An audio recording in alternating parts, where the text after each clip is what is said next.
গণিত ভীতি দূর করার আলোচনায় আজ পঞ্চম পর্ব। সকলকে শুভেচ্ছা জানিয়ে শুরু করছি আজকের আলোচনা পর্ব। আজ আমি বীজগণিত নিয়ে বলবো কিভাবে সহজে বেশি নম্বর পাওয়া যায়। যারা অঙ্ক কিছুটা বোঝে বা ভালোভাবে বোঝে তাদের কাছে পাটিগণিত অপেক্ষা বীজগণিত অনেক সহজ বলেই মনে হয় এবং সহজেই কম পরিশ্রম করে তারা বেশি নম্বর পায়, এটা প্রমাণিত। তাই আজকের আলোচনায় আমি প্রথমেই বলতে চাই, বীজগণিত শিখতে গেলে প্রথমে চলরাশি ও ধ্রুবক রাশি সম্পর্কে ধারণা পরিষ্কার করতে হবে। আবছা ধারণা নিয়ে গণিত কি বীজগণিত পাটিগণিত যাই হোক না কেন শেখা সম্ভব হয় না বা ভালোভাবে শেখা যায় না। তাই প্রথমে বললাম চলরাশি এবং ধ্রুবক রাশি সম্পর্কে সহগ সম্পর্কে পরিষ্কার পরিচ্ছন্ন ধারণা তৈরি করতে হবে। কারণ বীজগণিতে পাটিগণিতের মতো শুধু ধ্রুবক রাশি থাকে না, এখানে চলরাশিও থাকে, ধ্রুবক রাশিও থাকে। দ্বিতীয় বিষয় হলো যেটা চিহ্নের যোগ বিয়োগ গুণ ও ভাগ বিষয়ে স্বচ্ছ ধারণা থাকতে হবে।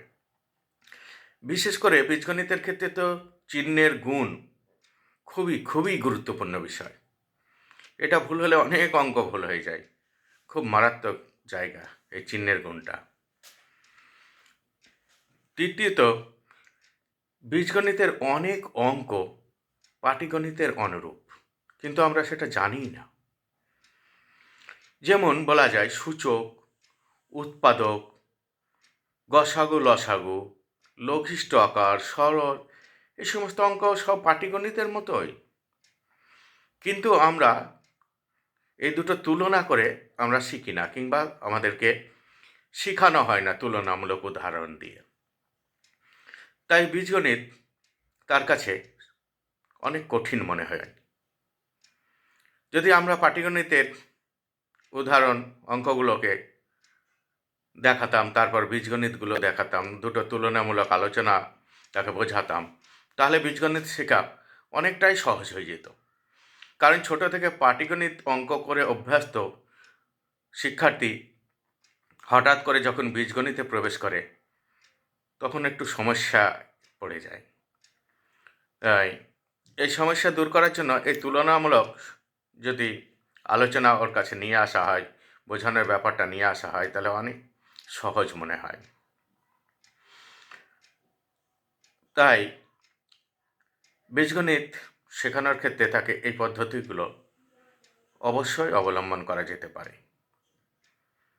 আর যেটা বলছিলাম, বীজগণিতের একটা পাঠ হলো লেখচিত্র, যে অংশটা স্বাধীন, মানে অন্যান্য অংশের সঙ্গে খুব একটা সম্পর্ক নেই।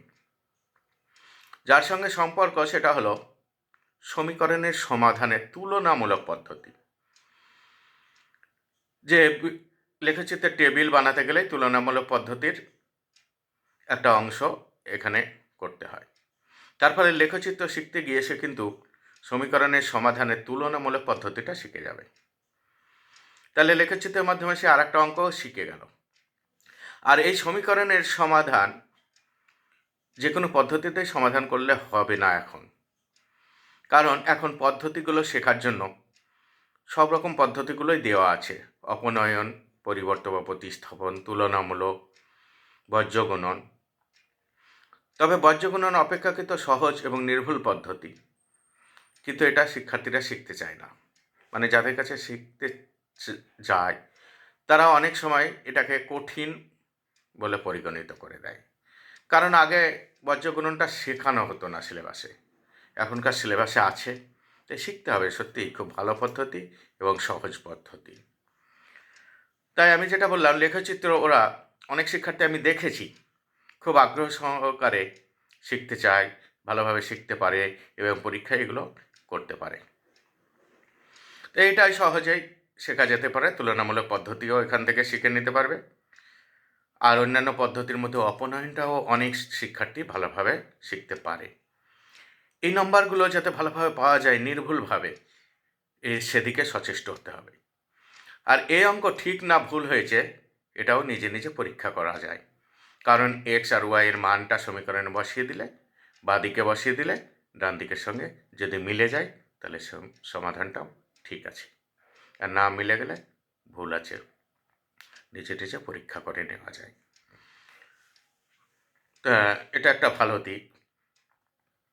যাই হোক, আর যেগুলো বলছিলাম, বীজগণিত শিখতে গেলে কিছু সূত্র মুখস্থ রাখতে হবে বা মনে রাখতে হবে। আর এই সূত্রগুলো মনে রাখার জন্য আমরা পড়ার ঘরে, যেখানে আমরা পড়ার টেবিলের সামনে হয়তো সূত্রগুলোকে লিখে বিভিন্ন কালিতে, রং বেরঙের কালিতে লিখে একটা চার্ট রেখে দিতে হবে, এবং মাঝে মাঝে সেগুলোকে আমাদের একবার করে পড়ে নিতে হবে, মনে রাখার চেষ্টা করতে হবে, বারবার সেগুলো পারছি কি না চোখ বন্ধ করে সেগুলোকে আয়ত্ত করতে হবে। তারপর লিখে নির্ভুল লিখলাম কি না সেটা একবার মিলিয়ে দেখে নিতে হবে চার্টের সঙ্গে। এইগুলো করে মেলানো মনে রাখা যায় সূত্রগুলো। 2-4টে সূত্র মনে রাখতে হবে বীজগণিত করতে গেলে। আর বলি, সূত্র না মনে রেখেও 2-1টা মূল সূত্র যেগুলো, সেগুলো দিয়েও অনেক অঙ্ক করা যায়। সাধারণ ছেলেমেয়েরা অঙ্ক করতে পারে, আর এই সূত্র থেকে অনেক সূত্রও তৈরি করে নেওয়া যায়। যেমন a প্লাস বি এর হোল স্কোয়ার সমান হচ্ছে a square plus 2ab plus B square. এখান থেকে আমরা ডান দিকের 2abকে যদি বাঁ দিকে নিয়ে চলে আসি, তাহলে ডান দিকে পড়ে থাকবে a square plus B square, মানে a স্কোয়ার প্লাস বি স্কোয়ারের সূত্র হয়ে গেল। ঠিক আমাদের যেখানে মাইনাসের সূত্রটা দরকার, ঠিক মাইনাসের সূত্র এভাবে a square plus B square একটা মাইনাস দিয়ে a মাইনাস বি এর নিরিখের সূত্রটাও আমরা তৈরি করে নিতে পারবো মাইনাসের সূত্র থেকে। তার ফলে সূত্র না মনে রেখেও অঙ্ক করা যায়, সূত্রগুলো এইভাবেই আসে। দ্বিতীয়ত, আমরা এই যে a প্লাস বি এর whole square, a minus B এর হোল স্কোয়ার বললাম, এখান থেকে আমরা যদি সূত্র দুটোকে যোগ করে দিই তাহলে কি করব, 2ab কেটে যাবে।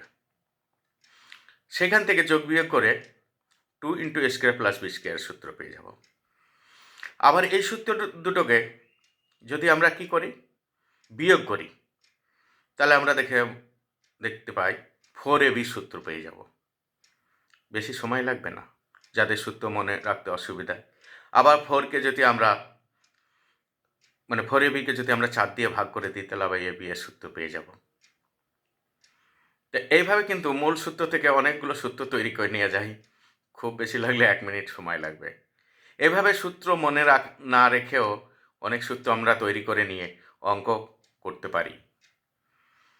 দ্বিতীয়ত আমরা যেটা বলবো, আমরা দেখা যাচ্ছে a প্লাস বি এর মান বলে দিয়েছে কিছু, এবার a স্কোয়ার প্লাস বি স্কোয়ারের মান বের করতে বলছে, কিংবা a কিউব প্লাস বি কিউবের মান বের করতে বলছে। a স্কোয়ার প্লাস বি স্কোয়ারের সূত্র আমরা জানি না, a কিউব প্লাস বি কিউবের সূত্র জানি না, অসুবিধা নেই। কি আছে অসুবিধা? a প্লাস বি যেটা আছে তাকে আমরা 2 দিকে বর্গ করে দেব, a cube plus B cube বেরিয়ে যাবে। আবার a প্লাস বি যে মান দেয়া আছে 2 দিকে, তাতে উভয় পক্ষকে আমরা কিউব করে দেব, যে মূল সূত্র জানি, তাহলে a কিউব প্লাস বি কিউবের মান পেয়ে যাব। একইভাবে এরকমভাবে সহজ পদ্ধতিতে অনেক অঙ্ক করা যায়, যেগুলো অন্য বইয়ে দেয়া থাকবে না, মানে সূত্র ব্যবহার করে a কিউব প্লাস বি কিউবের সূত্র ব্যবহার করে, a cube square plus B স্কোয়ারের সূত্র ব্যবহার করে মানগুলো, অঙ্কগুলো সমাধান করে দেওয়া থাকবে। সেগুলো বাদ দিয়েও আমরা এইভাবে সূত্র 2 দিকে বর্গ করে 2 দিকে কিউব করে অনায়াসেই অনেক অঙ্কের সমাধান করতে পারি, কোনো অসুবিধা নেই। তা যাই হোক না কেন, এভাবে আমরা অনেক অঙ্কের সমাধান করতে পারি নিমিষেই। তা বীজগণিতে অপেক্ষাকৃত নম্বর পাওয়া অনেক সহজ পাটিগণিত থেকে, সময় কম লাগে, সহজ সহজ অঙ্ক থাকে, এগুলোতে শিক্ষার্থীদের বেশি বা অধিক গুরুত্ব দেওয়া হয়। আর এগুলো মনে রাখার জন্য আজ কিছু সহজ পদ্ধতি বললাম, আগামী দিনে আরও অন্য অংশের গণিতের সহজ পদ্ধতি শিখিয়ে দেবো।